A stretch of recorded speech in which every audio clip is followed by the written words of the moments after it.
telah terjadi kecelakaan tepatnya di simpang BPKP Karing Banda Aceh ini ya. Tiba-tiba saja kami merekamnya, kebetulan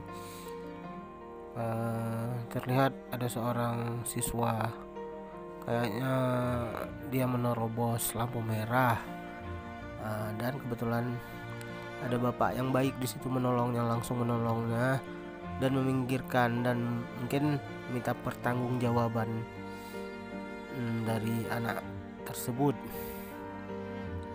Ya, salut untuk bapak yang sudah menolong yang terjatuh itu ya.